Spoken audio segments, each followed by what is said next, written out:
जय हिंद दोस्तों, आप सभी को अपने परिवार ग्लोबल ऑनलाइन क्लास के यूट्यूब मंच पर पुनः एक बार बहुत बहुत स्वागत है। आइए यहाँ पर क्लास 10th के जो आपका इकोनॉमिक्स है यानी जो अर्थशास्त्र है उसका एक और हम लोग नए टॉपिक के बारे में समझते हैं कि आपको जो मौद्रिक विकास है यानी जो मुद्रा का विकास है यानी जो मुद्रा का मतलब आपको पैसा यानी आपको पैसा का धीरे धीरे आपको कैसे विकास हुआ उसी के बारे में हम लोगों को यहाँ पर डिटेल में समझना है। यहाँ पर आपको 3 क्वेश्चन जनरली कहिएगा तो आपको दिया गया है। एक है वस्तु विनिमय प्रणाली क्या है, आपको मौद्रिक प्रणाली क्या है और आपको बैंक प्रणाली क्या है। ये तीनों में लोगों को आम कंफ्यूजन रहता है कि वस्तु विनिमय प्रणाली क्या है, मौद्रिक प्रणाली क्या है तथा आपका बैंकिंग प्रणाली क्या है। तो आज इसी के बारे में हम लोग समझेंगे कि ये तीनों में आपको किस प्रकार से अंतर होता है और तीनों एक दूसरे से आपको कैसे अलग है। बिल्कुल आपको सरल और सिंपल भाषा में समझाएंगे। तो आइए सबसे पहले हम लोग समझते हैं कि मौद्रिक विकास क्या होता है। देखिए, मौद्रिक का मतलब होता है आपको मुद्रा, मौद्रिक का मतलब मुद्रा, मुद्रा का मतलब क्या, तो मुद्रा का मतलब आपको पैसा यानी रुपया। आप विकास का मतलब होता है आपको उन्नति यानी रुपया का आपको विकास कैसे हुआ, कैसे लोगों को समझ आया कि नहीं अब हम लोगों को रुपया की जरूरत है, अब हम लोगों को बैंक की जरूरत है। देखिए, जब तक इंसान को आदमी को कुछ घटता नहीं है ना तब तक आदमी किसी नए चीज की आपको खोज नहीं करता है, शुरुआत नहीं करता है। जैसे आदमी जब शुरू में था तो लोगों को लगता था कि ऐसा एक आसमान में कोई चीज आएगा जो उड़कर यहाँ से वहाँ जाएगा, लेकिन जैसे जैसे जरूरत पड़ा नई नई चीजें का खोज हुआ कि नहीं हुआ। कभी आदमी सोचता था कि कभी मोबाइल आएगा जो आदमी दिल्ली बैठा होगा, आप बिहार में हैं, यहाँ से फोन डायरेक्ट लगाए, आज जो वहाँ बोलेगा वो बात आपके पास चलाएगा। ऐसा कभी आदमी कल्पना करता था, लेकिन आज ये चीजें साकार हो रहा है कि नहीं हो रहा, आज ये चीजें साकार हो रहा है। तो देखिए, जब तक आप साइंस है ना तब तक किसी भी चीज को आप पॉसिबल कर सकते हैं। क्योंकि जैसे आज भी बहुत सारे चीजें, कभी आदमी ये भी सोचता था कि चांद पर कोई रहता है कि नहीं रहता है। एक समय आया आदमी चांद पर अब जाने लगा कि नहीं जाने लगा, जाने लगा। तो ठीक इसी प्रकार से आपको मुद्रा का ही आपको विकास हुआ। शुरुआती जो आपको हुआ जिसे वस्तु विनिमय प्रणाली कहते हैं। तो आइए सबसे पहले वस्तु विनिमय प्रणाली का मतलब समझते हैं। देखिए, वस्तु का मतलब कोई भी चीज आप वस्तु समझ लीजिए, जैसे गेहूं चावल ये सब क्या है, आपको एक वस्तु ही है। अब विनिमय का मतलब होता है अदला बदली, तो विनिमय का मतलब होता है अदला बदली। यहाँ वस्तु यानी जब वस्तु का अदला बदली किया जाता है तो उसे वस्तु विनिमय आपको प्रणाली कहा जाता है। जैसे एक वस्तु के बदले किसी दूसरे वस्तु को लेना यानी यहाँ पर वस्तु से वस्तु का लेन देन आपको वस्तु विनिमय प्रणाली कहलाता है। जैसे मान लीजिए, देखिए वस्तु विनिमय प्रणाली तो आज ये चीजें शहर में खत्म हो गया है, लेकिन आपको गांव ही एक ऐसा आपको जगह है जहां वस्तु विनिमय प्रणाली, मौद्रिक प्रणाली और बैंक प्रणाली तीनों आपको देखने को मिलता है। तब वस्तु विनिमय प्रणाली में तो वस्तु से वस्तु का आपको अदला बदली होता है। जैसे मान लीजिए कि आपका अभी भी गांव में दुकान है, तो आप क्या करते हैं, आप 1 केजी गेहूं लेके जाते हैं और उधर 1 केजी गेहूं को आप जोखवाते हैं और जोखवाने के बाद 10 गो रुपया होगा, 15 गो हुआ। अगर आपको आलू का जरूरत हो तो आलू खरीद लेते हैं, नमक का जरूरत हो तो नमक खरीद लेते हैं। तो आप वस्तु लेके गए यानी आप जो गेहूं लेके गए या धान लेके गए, मक्का लेके गए, वो क्या है, आपका एक वस्तु है। तो आप वस्तु लेकर गए और उधर से आलू लेकर आए, तो आलू भी तो वस्तु है। तो वस्तु से वस्तु आप अदला बदली करके आए कि नहीं आए, वस्तु से वस्तु आप अदला बदली करके आए।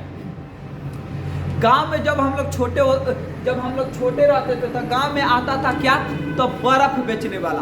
तो जब आदमी रोता था बर्फ बेचने वाला तो सबसे पहले तो घर वाला आदमी खरहारा लेके मम्मी दौड़ती थी तो एकदम आदमी भागता था यहाँ से वहाँ, लेकिन फिर भी आदमी पोलाता उलाता था तो थोड़ा सा कचौड़ी में मिलता था का, तो गेहूँ। अब गेहूँ लेके जाइए तो बर्फ वाला क्या करेगा कि गेहूँ रखेगा और उसके बदले 1 या 2 रुपया बनाएगा, अंदाजे से, जोकता तो था नहीं, अंदाजे से 1 या 2 रुपया बनाएगा।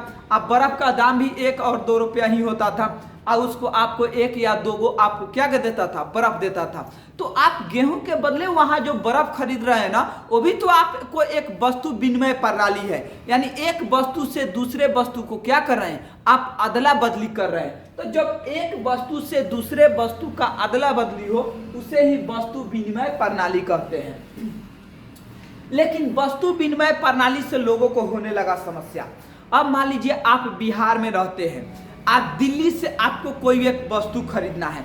मान लीजिए आप बिहार में रहते हैं, अब मान लीजिए कि आपको एक फ्रिज खरीदना है जो आपको दिल्ली से खरीदना है, तो आपको पैसा तो लेके जाना पड़ेगा। और दिक्कत था कि उस समय पैसा था नहीं, तो यहाँ से अपना धान गेहूँ क्या कीजिए कि ट्रेन में ला दिए और चले जाइए दिल्ली। अब दिल्ली जाने के बाद जो धान गेहूँ को दे दीजिएगा तो उधर से आपको फ्री देगा, उतना संभव था। तो एक जगह से दूसरे जगह इसमें खरीदारी नहीं होता था। अब मान लीजिए कोई चीज खरीदना है, अब उतना मोटरी के बांध के ढोते रहेगा वो दूर दूर, तो नहीं ना देगा। तब इससे हुआ कि लोगों को समस्या जब हुआ तो फिर से नई चीजें का खोज हुआ। तब खोज हुआ क्या, तो तब खोज हुआ आपको मौद्रिक का विकास हुआ, यानी मौद्रिक प्रणाली यानी मुद्रा का विकास हुआ। यानी लोगों ने क्या किया कि मुद्रा से वस्तु का आय या सेवाओं का विकास शुरू कर दिया, यानी मुद्रा से किसी भी वस्तु को खरीदना चालू किया।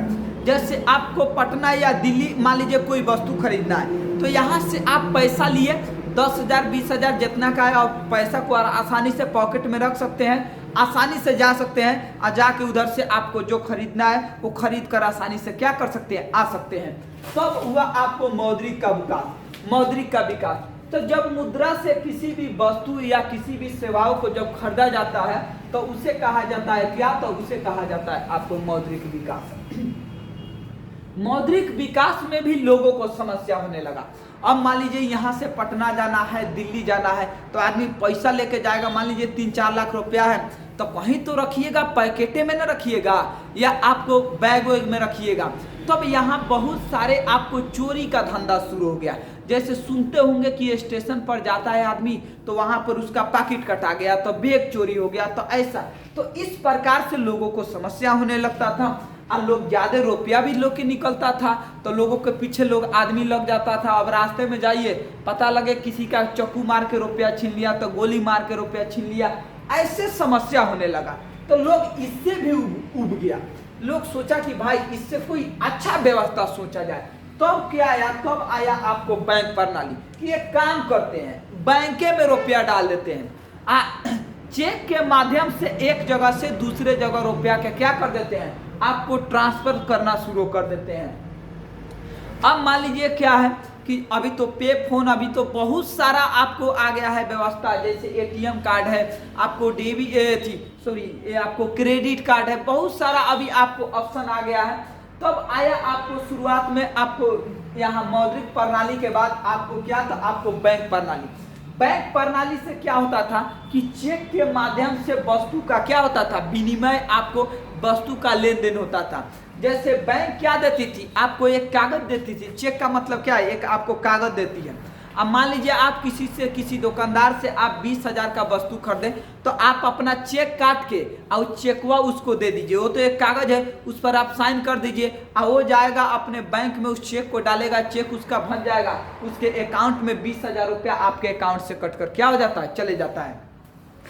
तो ऐसे हुआ आपका मुद्रा का विकास। तो शुरुआत में क्या हुआ कि वस्तु का जब अदला बदली होता है, वस्तु से वस्तु का अदला बदली, उसे वस्तु विनिमय प्रणाली कहते हैं। अब मुद्रा से यदि किसी वस्तु का अदला बदली होता है तो उसे मौद्रिक प्रणाली कहते हैं। अब बैंक के चेक के द्वारा आपको विनिमय होता है, यानी किसी भी चीज का अदला बदली होता है, उसे आपको क्या कहा गया, बैंक प्रणाली कहा गया। तो हमें लगता है आप लोगों को जरूर समझ आ